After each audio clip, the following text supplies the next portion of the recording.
Welcome to Shri Rajiv Gandhi IAS academy. Friends, இந்த வீடியோவில் ஜனவரி 13ஆம் தேதியிலிருந்து 15ஆம் தேதி இருக்கிற கரண்ட் அஃபேர்ஸ் எல்லாமே பார்க்க போகிறோம். சரி, வாங்க பார்க்கலாம்.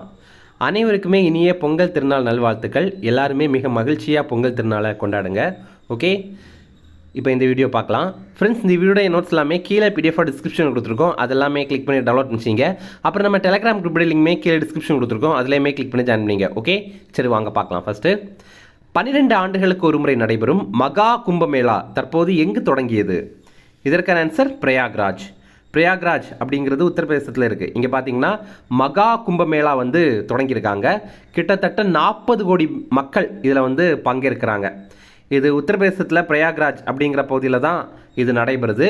இது 45 நாட்கள் நடைபெறுது. இந்த ஜனவரி 13ஆம் தேதி ஆரம்பித்து பிப்ரவரி 26ஆம் தேதி வரைக்கும் நடைபெறுது. இதில் என்ன சிறப்பு அப்படின்னா, திரிவேணி சங்கமம் அப்படின்னு ஒரு பகுதி இருக்குது. அதாவது கங்கா, யமுனை, சரஸ்வதி இந்த 3 நதிகளும் சங்கமிக்கிற இடம் அப்படின்னு இந்த இடத்த சொல்கிறாங்க. இங்கே மக்கள் நீராடுவாங்க. அவங்க என்ன நம்புகிறாங்க அப்படின்னா, இங்கே அவங்க நீராடினாங்க அப்படின்னா அவங்க ஸ்ட்ரைட்டாக சொர்க்கத்துக்கு தான் போவாங்க அப்படின்னு அவங்க நம்புகிறாங்க. ஓகே, இங்கே 12 ஆண்டுகளுக்கு பிறகு மகா கும்பமேளா நடைபெறுது. அடுத்தது, இந்திய வானிலை ஆய்வுத்துறை எப்போது உருவாக்கப்பட்டது? இதற்கான ஆன்சர் 1875 ஜனவரி 15. அப்படி பார்க்கும்போது இந்தியன் மெட்ராலஜிக்கல் டிபார்ட்மெண்ட் இது உருவாகி 150 ஆண்டுகள் ஆகுது. இப்போ இதற்காக பிரதமர் மோடி IMD விஷன் 2047 அப்படிங்கிறத வெளியிட்டிருக்காங்க. இது என்ன அப்படின்னா, 2047ஆவது ஆண்டுக்குள்ளாடி பேரழிவினால் பூஜ்ய இறப்பு இலக்கு அப்படிங்கிறது. அதாவது இந்த பேரழிவுகள் வருது பார்த்தீங்களா, சுனாமி, நிலநடுக்கம், இது எல்லாத்தையும் முன்னாடியே கணித்துட்டோம் அப்படின்னா மக்களுடைய உயிரிழப்புகளை அங்கேருந்து நம்ம தவிர்க்க முடியும். அப்போ இதுதான் இதோடைய இலக்காக வச்சுருக்காங்க. அதே மாதிரி 100% பருவநிலை கணிப்பு அப்படிங்கிறது வச்சுருக்காங்க. இப்போ இதுதான் நாளைக்கு மழை பெய்யும், நாளைக்கு வெயில் அடிக்கும் அப்படிங்கிறத 100% கணிக்கணும் அப்படின்ற மாதிரி ஒரு இலக்கு வச்சுருக்காங்க. இதெல்லாமே 2047ஆவது ஆண்டுக்குள்ளாடி பண்ணணும் அப்படிங்கிற மாதிரி ஒரு இலக்கு வச்சுருக்காங்க.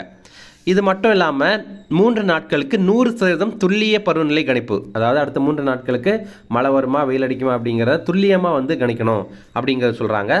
அடுத்த 5 நாட்களுக்கு 90% துல்லியமாக பருவநிலை கணிக்கணும் அப்படின்ற மாதிரி சொல்கிறாங்க. அடுத்தது, தேசிய மஞ்சள் வாரியத்தின் தலைமையகம் எங்கு அமைந்துள்ளது? இதற்கான ஆன்சர் நிசாமாபாத். இப்போது மத்திய அரசு தேசிய மஞ்சள் வாரியம் அப்படிங்கிற ஒன்று அமைத்திருக்காங்க. இதற்கு தலைமையகமாக தெலுங்கானாவுடைய நிசாமாபாத் அப்படிங்கிற இடத்தை அமைத்திருக்காங்க. இதே மாதிரி இதோடைய தலைவராக பல்லே கங்கா ரெட்டி அப்படிங்கிறவரை நியமனம் பண்ணியிருக்காங்க.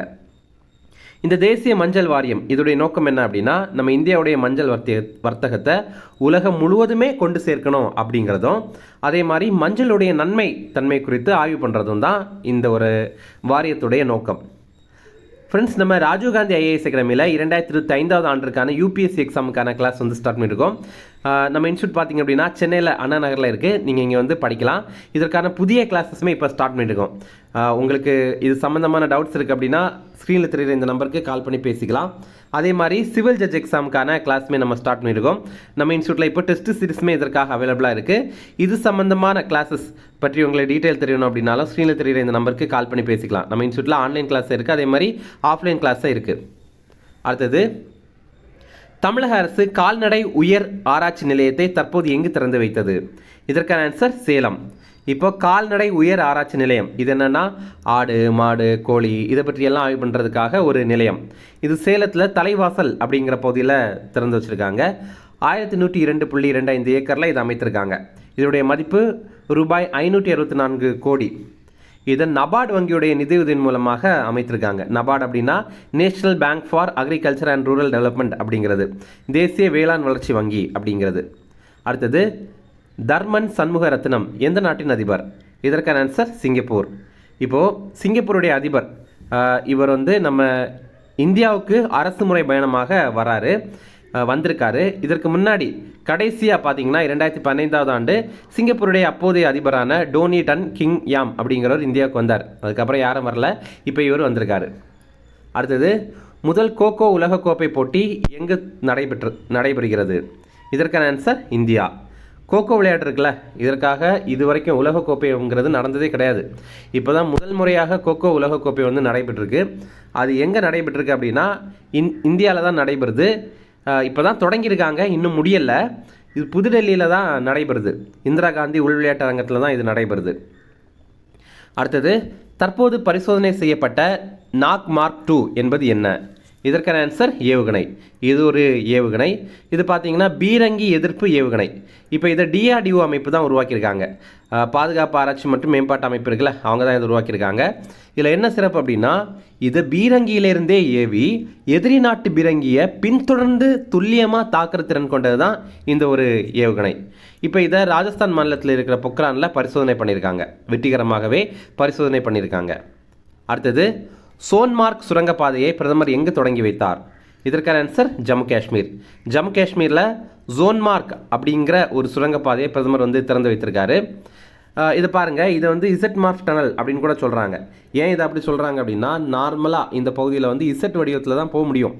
ஆனால் அதில் ஒரு சுரங்கப்பாதை அமைத்து ஈஸியாகவே போகிறது மாதிரி ஒரு வச்சுருக்காங்க. அதனால தான் இது இசட் மார்க் டனல் அப்படின்னு கூட சொல்கிறாங்க.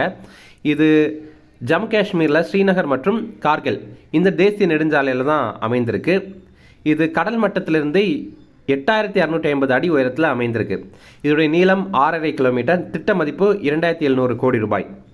ஜம்மு காஷ்மீரில் தான் இது அமைந்திருக்கு. ஜம்மு காஷ்மீருடைய முதல்வர் உமர் அப்துல்லா அப்படிங்கிறவர். அடுத்தது, யுமேஜின் TN 2025 என்ற மாநாடு தற்போது எங்கு நடைபெற்றது? இதற்கான ஆன்சர் சென்னை. யுமேஜின் TN 2025 இது தொழில்நுட்பம் மற்றும் புத்தாக்கம் தொடர்பான மாநாடு. இது நம்ம தமிழ்நாடு அரசு நடத்துகிற மாநாடு. இது இப்போது சென்னையில் நடைபெற்றது. இதில் தமிழ்நாடு அரசு என்ன சொல்லியிருக்காங்கன்னா, கோவையில் செயற்கை நுண்ணறிவு தளத்தை நாங்கள் அமைக்க போகிறோம் அப்படின்னு சொல்லியிருக்காங்க. 2 மில்லியன் சதுர அடி பரப்பில் இதை அமைக்க போகிறோம் அப்படின்னு சொல்லியிருக்காங்க. இது மட்டும் இல்லாமல் இது PPP மோடில், அதாவது பப்ளிக் ப்ரைவேட் பார்ட்னர்ஷிப் மோடில் தான் இதை அமைக்க போகிறாங்க. ஓகே, அரசு மற்றும் தனியார் அமைப்பு இணைந்து இதை உருவாக்க போகிறாங்க. அடுத்தது, அவசர நிலை காலகட்டத்தில் சிறை சென்றவர்களுக்கு மாதம் 20,000 ரூபாய் ஓய்வூதியம் அறிவித்த மாநிலம் எது? இதற்கான ஆன்சர் ஒடிசா. இப்போ ஒடிசாவில் பார்த்தீங்க அப்படின்னா அவசர நிலை காலகட்டம் இருக்குல்ல, இந்திரா காந்தி அனௌன்ஸ் பண்ணாங்கல்ல எமர்ஜென்சி, அந்த டைமில் சிறை சென்றவங்களுக்கு மாதம் 20,000 ரூபாய் ஓய்வூதியம் வழங்க போகிறோம் அப்படின்ற மாதிரி அறிவிச்சிருக்காங்க. இது மட்டும் இல்லாமல் அவங்களுடைய மருத்துவ செலவையுமே ஒடிசா அரசே ஏற்கும் அப்படின்னு சொல்லியிருக்காங்க.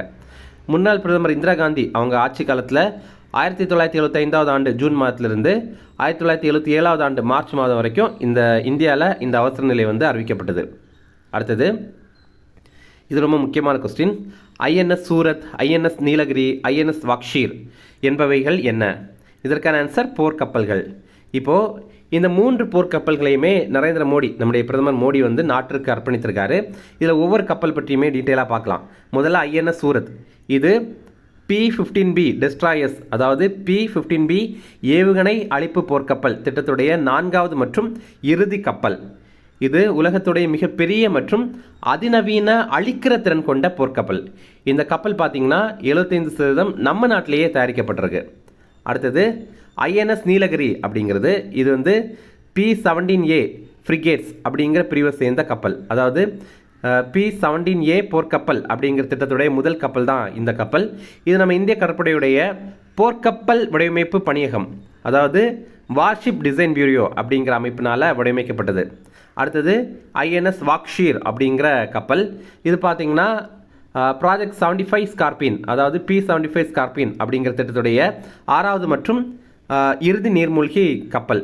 இது பிரான்ஸ் கடற்படையோடு இணைந்து இதை கட்டியிருக்காங்க. அடுத்தது, தற்போது எங்கு 200 ஜூராசிக் காலத்தை சேர்ந்த டைனோசர் கால் தடங்கள் கண்டுபிடிக்கப்பட்டன? இதற்கான ஆன்சர் பிரிட்டன். இப்போ ஜூராசிக் காலத்தை சேர்ந்த டைனோசருடைய கால் தடங்களை வந்து UKல கண்டுபிடிச்சிருக்காங்க. மொத்தமாக 200 கண்டுபிடிச்சிருக்காங்க.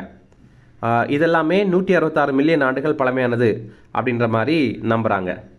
அடுத்தது, BCCI அமைப்பின் செயலராக தேர்வு செய்யப்பட்டவர் யார்? இதற்கான ஆன்சர் தேவஜித் சாய்க்கியா. இப்போ BCCI அமைப்பு நம்ம இந்தியாவில் கிரிக்கெட்டை கட்டுப்படுத்துகிற அமைப்பு தான் BCCI அப்படிங்கிற அமைப்பு. BCCI இதோடைய விரிவாக்கம் board of control for cricket in India அப்படிங்கிறது. இதோடைய செயலராக தேவஜித் சாய்க்கியா அப்படிங்கிறவரை தேர்வு பண்ணியிருக்காங்க. அதே மாதிரி பொருளாளராக பிரப்தேஜ் சிங் பாட்டியா அப்படிங்கிறவரை தேர்வு பண்ணியிருக்காங்க. இப்போ இது வரைக்கும் ஜெய்ஷா இருக்கார்ல, அவர் தான் BCCIயுடைய செயலராக இருந்தார்.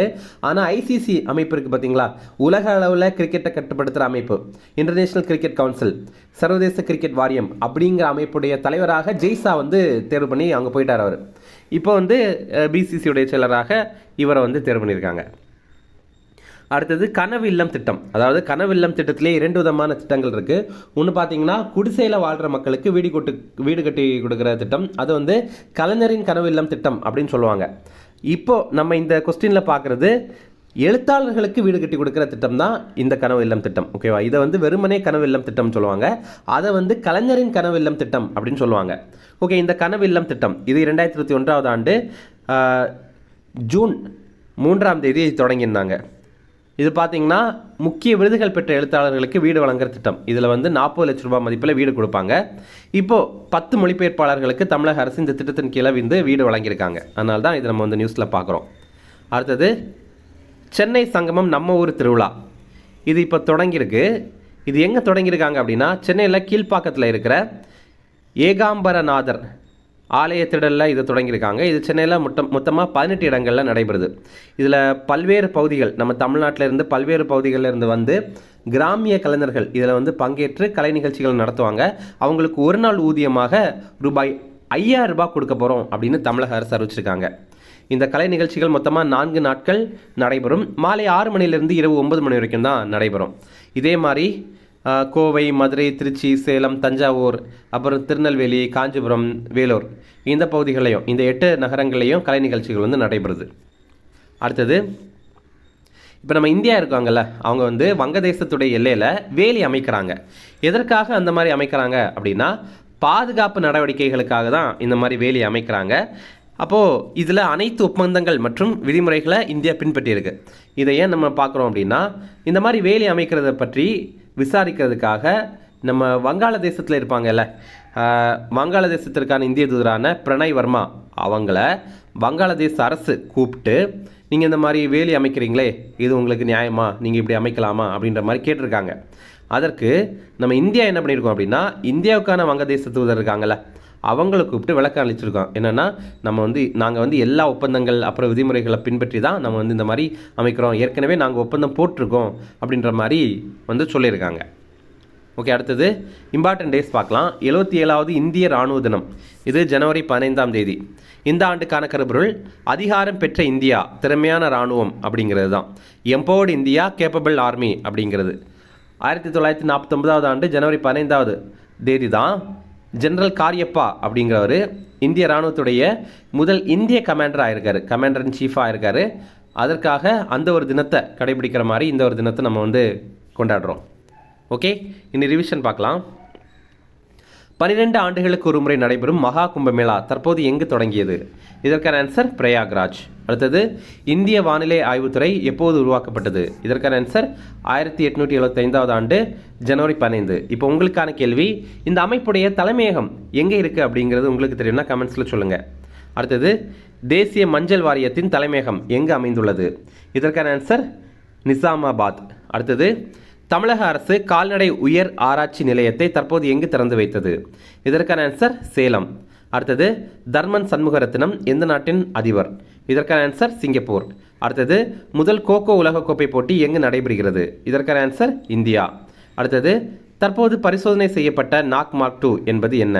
இதற்கான ஆன்சர் ஏவுகணை. அடுத்தது சோன்மார்க் சுரங்கப்பாதையை பிரதமர் எங்கு திறந்து வைத்தார்? இதற்கான ஆன்சர் ஜம்மு காஷ்மீர். அடுத்தது யுமேஜின் டிஎன் 2025 என்ற மாநாடு தற்போது எங்கு நடைபெற்றது? இதற்கான ஆன்சர் சென்னை. அடுத்தது அவசர நிலை காலகட்டத்தில் சிறை சென்றவர்களுக்கு மாதம் ரூபாய் 20,000 ஓய்வூதியம் அறிவித்த மாநிலம் எது? இதற்கான ஆன்சர் ஒடிசா. அடுத்தது INS Surat, INS Nilgiri, INS Vagsheer என்பவைகள் என்ன? இதற்கான ஆன்சர் போர்க்கப்பல்கள். அடுத்தது தற்போது எங்கு 200 ஜுராசிக் காலத்தை சேர்ந்த டைனோசர் கால் தடங்கள் கண்டுபிடிக்கப்பட்டன? இதற்கான ஆன்சர் பிரிட்டன். அடுத்தது பிசிசி அமைப்பின் செயலராக தேர்வு செய்யப்பட்டவர் யார்? இதற்கான ஆன்சர் தேவஜித் சாக்கியா. அவ்வளோதான் ஃப்ரெண்ட்ஸ், இந்த வீடியோ பிடிச்சிருந்தா கண்டிப்பாக லைக் பண்ணுங்கள். நம்மளுடைய சேனலுக்கு சப்ஸ்கிரைப் பண்ணி வச்சுங்க, உங்களுடைய நண்பர்களுமே ஷேர் பண்ணுங்கள். இது கண்டிப்பாக அவங்களுக்கும் பயனுள்ளதாக இருக்கும். Okay, thank you.